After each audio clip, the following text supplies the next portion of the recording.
Yo, what's going on, everybody, and welcome back to the After the Whistle podcast. I am your host, Owen Tomko, and we are going to be doing the divisional round of the 2020 NFL postseason here today. Super Bowl is only 3 weeks away, 3 weeks from tomorrow. It is going to be played on February 7th at Raymond James Stadium in Tampa Bay, Florida. So you got build up to this game. So you have 4 games this weekend, 2 games next weekend, and no games the 31st, and then I think you have the Super Bowl. I think they just give you the Pro Bowl is supposed to be on the 31st. Let me just check that. Yep, I would be correct in that statement. So that being said, guys, we have 4 games today, and I apologize for anybody who watched my postseason prediction video. That got shot out the window first game, or one of the first games of the day, actually. It was a Seahawks game.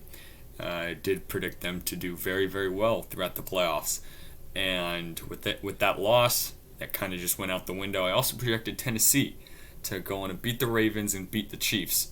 So once again, and I predicted Pittsburgh to win as well, but that was another skewed statement. So that being said, let's just jump right into the first game this morning. There's only 2 games today. There's only 4 in total. You have the number 6 seed, 10-6 Los Angeles Rams headed to Green Bay to take on the number 1 seed Green Bay Packers, who are 13-3. This game is being played at Lambeau Field, and it is mid-January, so it is going to be cold. I don't know what the forecast projects. It projects 36 degrees and partly cloudy. So no snow, so that's good for the Rams. But there was a stat the other day I saw somewhere where Jared Goff in games under 40 degrees is like 0-2 with no touchdowns, 5 picks, and like a 35 QBR rating, while Rodgers is like 6-0, something ridiculous like that. That being said, though, Jared Goff is going to play. John Wolford has been ruled out. He was ruled out pretty much when he got hit last week by Jamal Adams. I do believe Jamal Adams should have been ejected in that. If it was college, he would have. But I guess they ruled John Wolford was diving. He wasn't giving himself up. So they ruled it. It wasn't a clean hit anyway. But that being said, Jared Goff is going to be the starting quarterback for the Rams. I don't know the status about Cooper Kupp. He is listed as questionable on the injury report, but I don't know for what. So I expect him to play, but I don't know. I could be wrong on that one. We'll just jump right in. Over-under on the game is 45.5. It's going to be an interesting game. This might be the toughest challenge the Packers have faced all year. It's going to be the best defense they faced all year, because the Rams are statistically the best defense in terms of yards allowed and I think turnovers. No, they're not turnovers. They don't. Maybe they are. So it's going to be an interesting one. It's going to be a really, really good playoff matchup here, because you got Davante Adams, who is going to be covered by Jalen Ramsey the whole day. And when I mean the whole day, I don't mean like off and on, because there's 2 weapons that Rodgers can throw to. There's one guy really, and that is Davante Adams. I mean, outside of him, you have Marquez Valdes-Scantling, who I know Rodgers doesn't like. I mean, I watched a couple games earlier in the year where he was throwing some balls and he just dropped passes, like hit him right in the hands and he just dropped them. You have Alan Lazard, who I really, really like. He had a good beginning of the year before he tore his abdominal muscle or whatever and had to have surgery. Robert Tonyan, decent tight end, turned it on. He has 11 touchdown catches this year, so a pretty good year for him. And you have Aaron Jones. I mean, outside of Davante Adams, you really don't have that elite pass catcher. So it'll be an interesting matchup today. Over in this game's 45.5. I'm going to take the under here. As weird as it sounds, I think it's going to be a low-scoring game. I think the Rams defense does play very, very well against Green Bay. I do think they slip up here and there, and the Packers do score a couple touchdowns. And it'll be interesting to see what the Rams do on offense. I mean, they have the talent to score, but I don't know if, I mean, the Packers defense has played decent this year. It really hasn't been too elite, but hasn't been too terrible either. The spread in this game is 6.5. I'm going to take Green Bay to cover. So I think they win by 7. I do think it's a very close game. I think it's going to come down to one of the last drives of the game. So I'm going to take them by 7. So I'm going to take the over, or I'm going to take the under. I'm taking Green Bay to win, Green Bay to cover. Players to watch for in this game, Jared Goff, and I'm going to say the Davante Adams, Jalen Ramsey pairing. I think that's going to be a big part of this game. If Jalen Ramsey can hold Davante Adams to like maybe 2 catches for under 50 yards, I think the Rams do go on and win the game. But I just don't see that happening. I think Davante Adams is just too elite of a route runner, and he'll find a way to get open. That's what I'm going to say. Under, Packers to win, Packers to cover. On to our next game, you have the Baltimore Ravens. The 5-seed Baltimore Ravens headed to Buffalo to take on the 3-seed 13-3 Buffalo Bills. Ravens are in this game 11-5. I think that's the end of the season, whatever. The over in this game is 49.5. I'm going to take the over on this game. I do think it is a very, very, very, very, very high-scoring game, and the spread is 2.5 in favor of Buffalo. I'm going to take Buffalo to win. I was watching, NFL Live this week sometime, and they were saying how against the Colts, when the Colts blitzed, Josh Allen was like 6 of 8 for 200 or 135 yards and 2 touchdowns, and the Ravens are statistically the highest blitzing team in the NFL.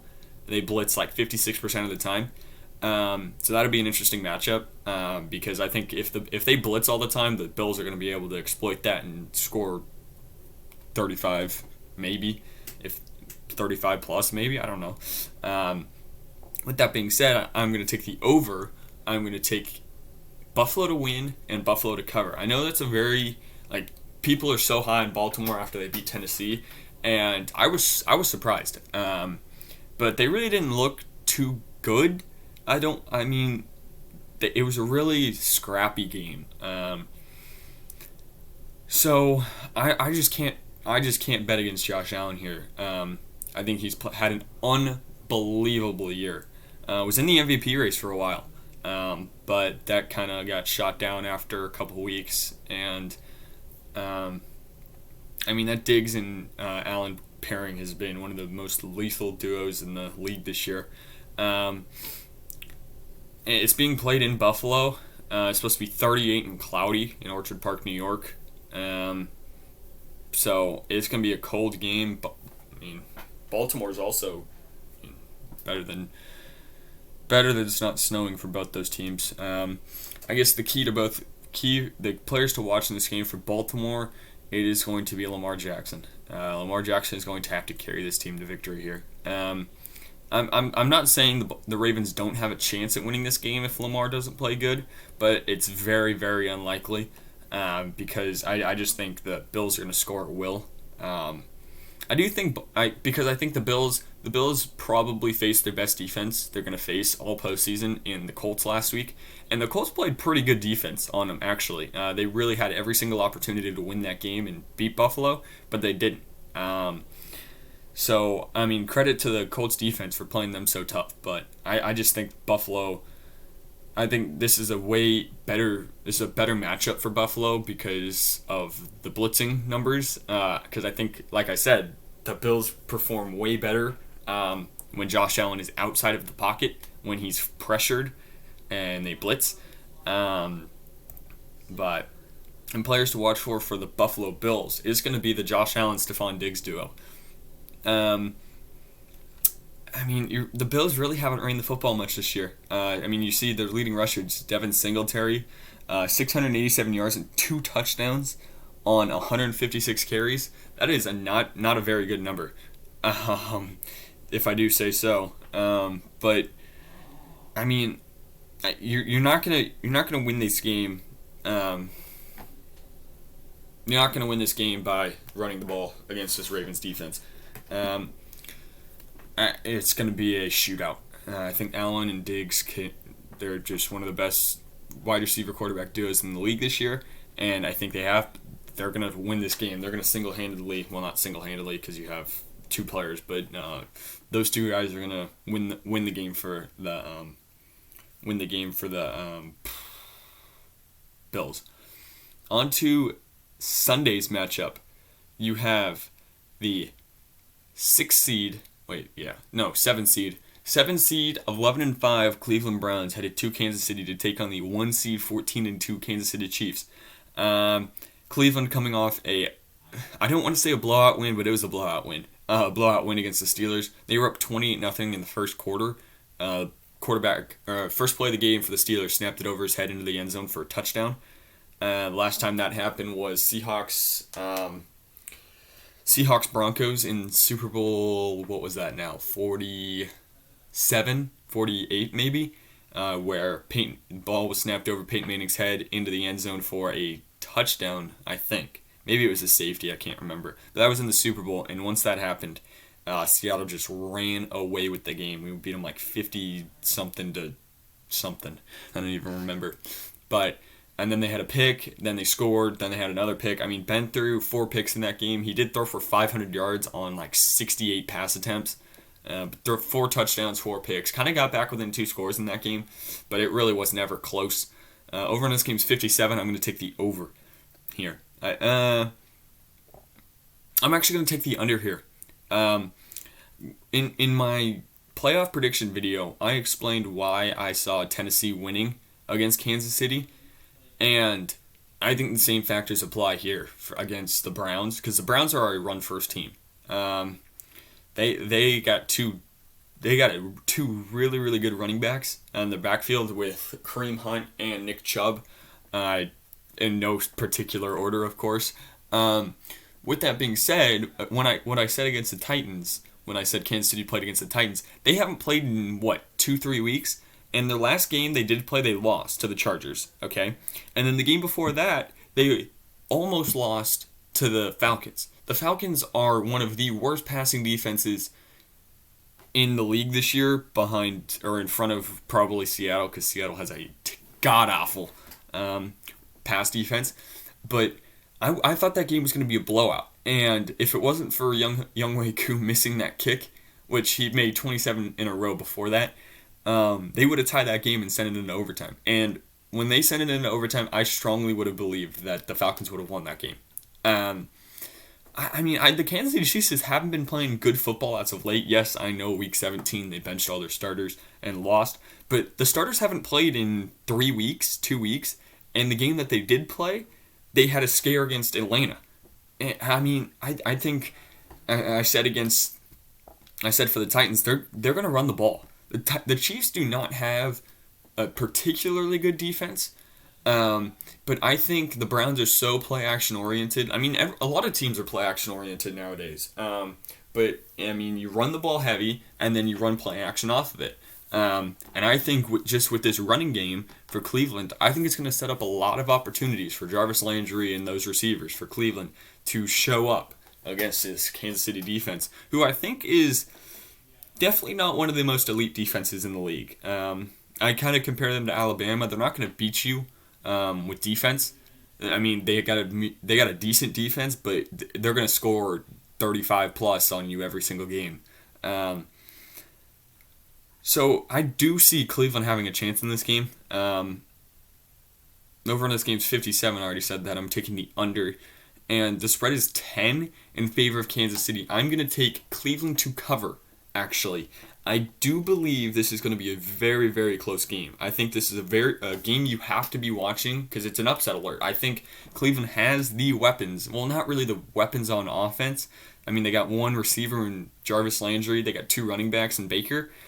And other than that, their other receivers aren't necessarily elite, but they have the talent to do so and compete with this Kansas City Chiefs offense. It's just going to be whether or not the Cleveland Browns can play any defense. If they can force a couple turnovers and convert on those turnovers and make Kansas City play from behind, I think you're in a very, very good spot, especially with how dominant your running game is. I think you're in a very, very good spot in this game.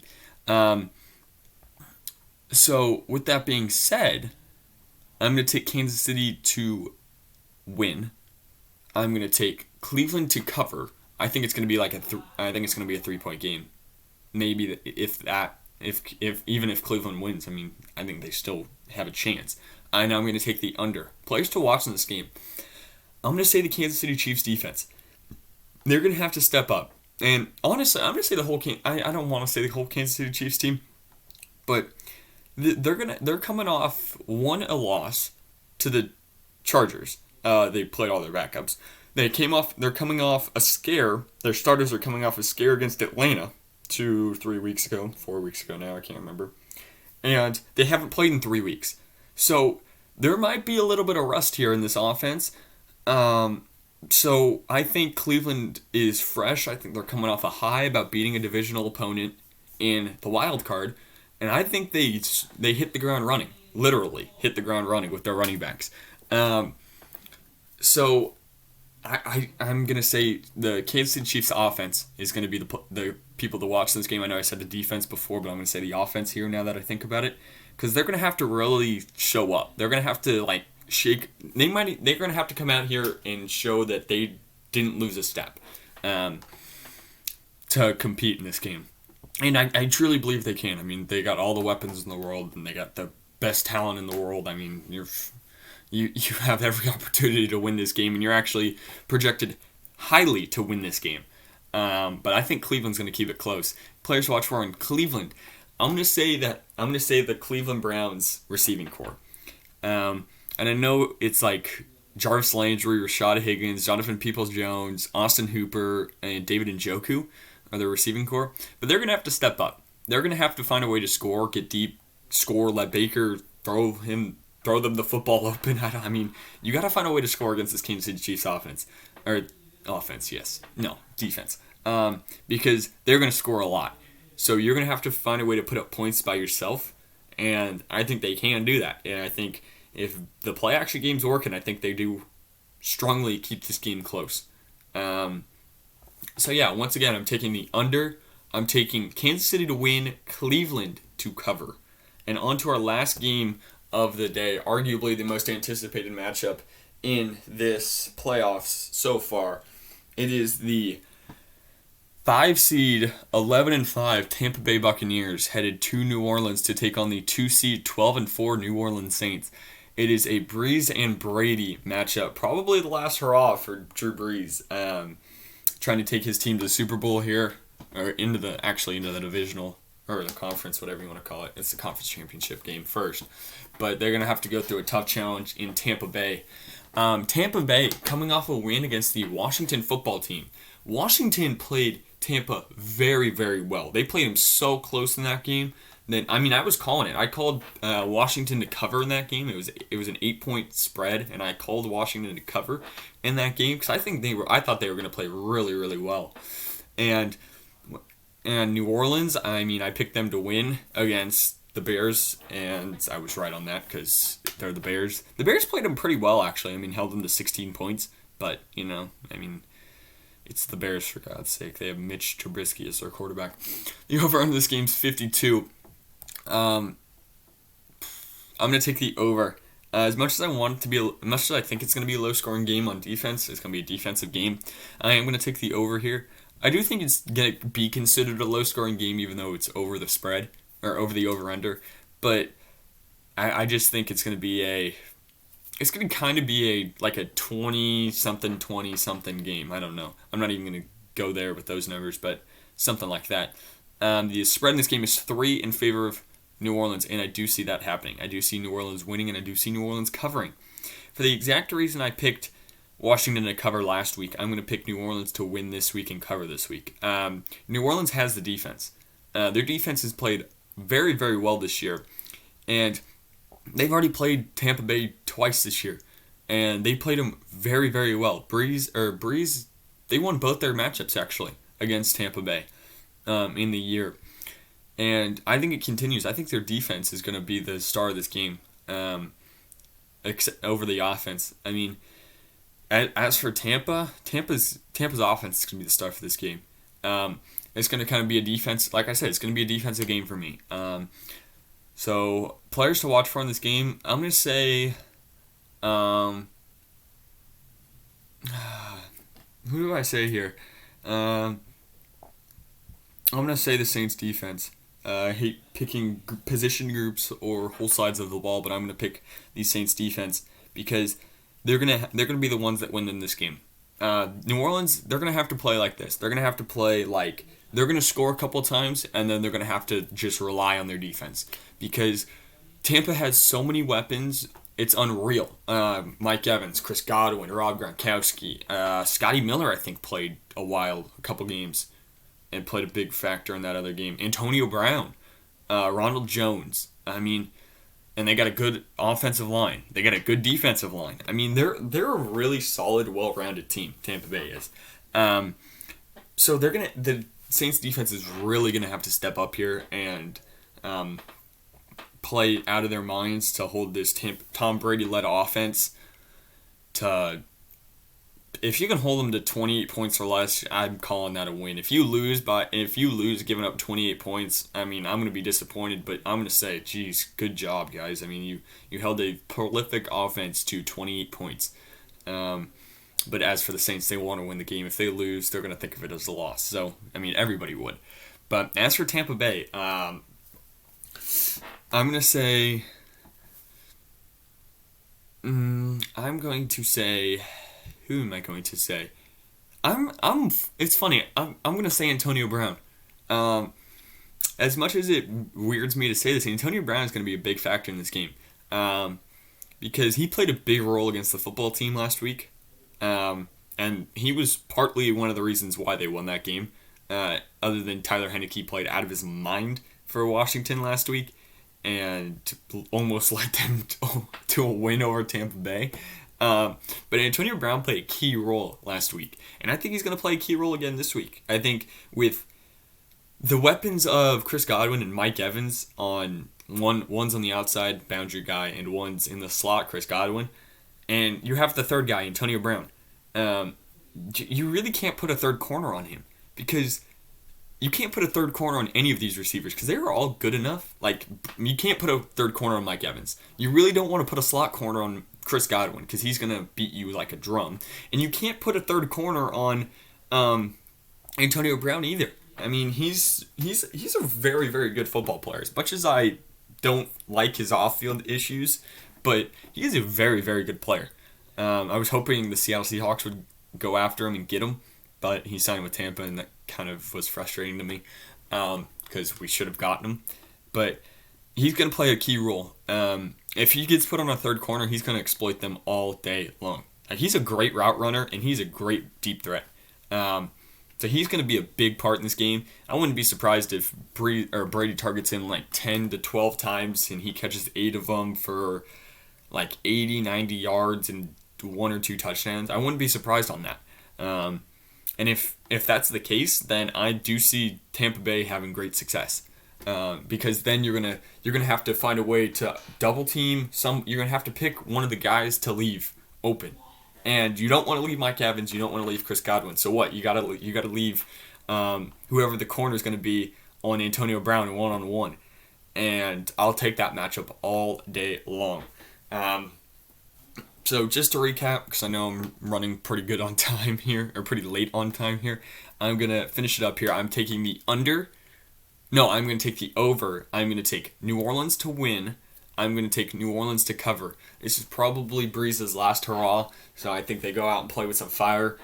It's probably going to be the last Brees-Brady matchup ever, and that's sad to think. But, you know, it is what it is. Things have to end, and this is one of the things that it's going to be hard to see a Saints team not led by Drew Brees next year, potentially, but, you know, it is what it is. So that is my prediction video, guys, for the 2020 Divisional round. Hope you guys enjoyed the video, as always. If you did, leave a like. If you didn't, don't worry about it. It doesn't really matter to me. I just kind of do this for fun. It's something fun for me to do. I love talking about sports. If you know me very well, you know I could talk for hours on sports. I know just these random statistics. That's just because I love doing what I do, and I love making these videos. It's always fun. It's gonna be an interesting. It's gonna be an interesting off season. I probably am gonna make a video of all the coaches that signed recently because there have been coaches, there have been rumors, there have been coach signings, there have been GM signings. So if you guys want that, leave a like down below. Or leave a comment if you guys have any suggestions for videos in the future, because once it hits the off season, other than NFL draft stuff, I'm going to have nothing to do. I can't really do college stuff because they don't play. They don't really have much news during the off season other than recruiting. And once recruiting's done, there's nothing there. As for the NFL, it's kind of all over the place. But once again, just let me know, and I'll do my best to make it happen. So thank you all for watching, and I will see you guys in the next video. Oh, and don't forget to go check out my boys, J&P Sports Talks. They are really, really good, and they were the one that gave me this idea. So appreciate those guys, and they got some really good content. They're really smart guys. So go check them out. They do kind of every sport, unlike me who does only football. They do every sport.